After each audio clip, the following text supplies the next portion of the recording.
What's happening? Chilling in the man cave. Decided to tell a couple stories for the day. Hope y'all like them. Before I get into it, thanks everyone who subscribed. Thank everyone who likes. And thanks anyone who shares. What's going on with the rest of y'all? Gonna like, share, and subscribe. Today's story is gonna be about my father's place of business, which is Goldman Auto Parts.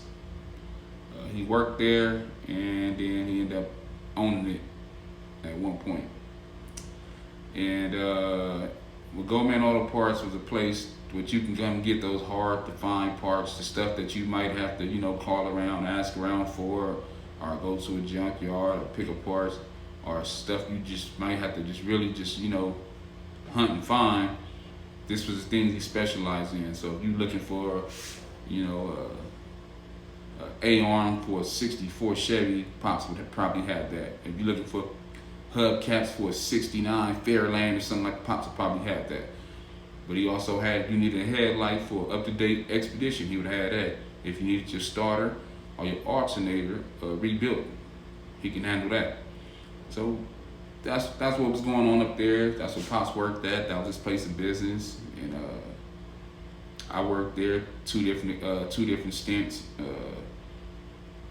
My older brother Evil worked there. My uncle Don, he worked there. And this place I spent a lot of time at growing up, childhood, and I worked there. And there was always a cast of characters there, and Pops pretty much hung around older dudes. I don't know where he met them at or where he knew them from, but he hung around a lot of older people.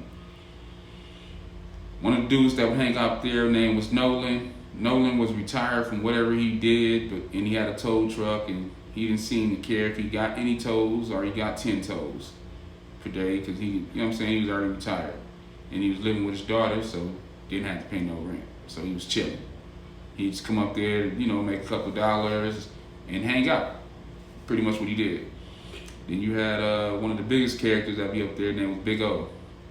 Now, Big O was originally from the east side of LA, and he was not bashful about telling you that I'm from the east side, and I grew up with Michael Harris and Harry Chavez, Cookie, talk about all the people he grew up with over on the east side and lowrider with and all that. He was a mechanic by trade, and he would hang out up there, just chill, tell stories, and if somebody came in for a part, he would solicit, do you need a mechanic so he can make a few dollars putting that on. That was his daily grind, his daily hustle. And another dude that be up there a lot was he was a deacon at a church, so I ain't gonna say his name because he was a cold character. And, some of his congregation might come across this and they might not know him like I know him.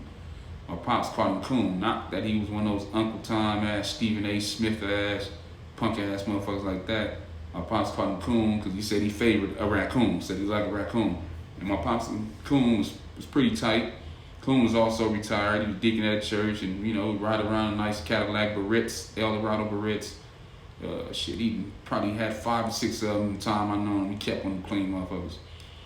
And my Pops was real cool, even though he was older than my Pops. Most of these dudes at least 20 years older than my dad. And they would be cool. They done been to Vegas together with the wives, and they done been to Louisiana and car trips with the wives, and they was pretty tight. He's R.I.P. I'm not sure about Nolan. I don't know if Nolan's still here or not. Another dude that be up there from time to time was Manuel. Manuel owned a flower shop right across the street. Now, Goldman set address 9333 South Vermont, set right on the corner of 94th and Vermont. It was a big yellow building. And right across the street from it was a flower shop. Now, Manuel's wife originally owned the flower shop and started it, and she had since passed. Rest in peace to her. And at this time, his daughter owned it, and she operated it with her and her husband, Stan. And Stan was a cool dude. He'd come by, sit there, hear a couple stories. I'd go to the flower shop, hang out with Stan a little bit. But my brother and Stan hung out a little more than I did, and they was cool. I wish I knew what was going on with Stan. He's a real cool dude. And, Manuel would be up there, but Manuel lived in Phoenix. He had a nice home in Phoenix, and that's what he was, retired to.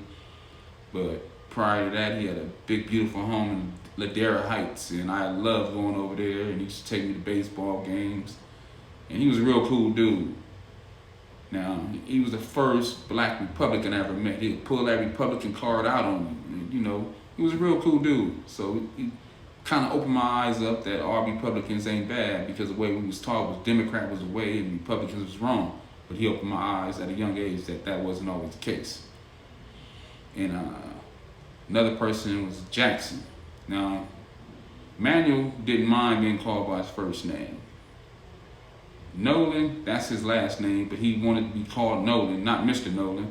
And Jackson wanted to be called Jackson, not Mr. Jackson. So it was, for a while, I thought Jackson's name was actually Jackson, but that wasn't his first name. And Jackson was originally from like Texas. And he was an older gentleman. And he told me that he joined the Army to get a pair of shoes, because he had never had a pair of shoes in his life until the time that he joined the Army. So that was his reason for joining the Army. And he was a cool dude, real fucking funny, hilarious, wore a pair of overalls every day. Now you can tell what he was doing by the overalls he had on. Now if he had on a faded pair of overalls, he probably was gonna go do some work by work. He was a plumber by trade. Although he was retired, he owned a bunch of property. So by going to go do some work, he was probably going to go do some work on one of his properties. And you can tell what he's doing. If he had on, you know, an old pair of Stacey Adams and those faded overalls, he wanted to do some work. And he come up there with a nice ass, crispy pair of overalls and fresh Stacey Adams on, with a button-up shirt, with a stingy brim straw hat on.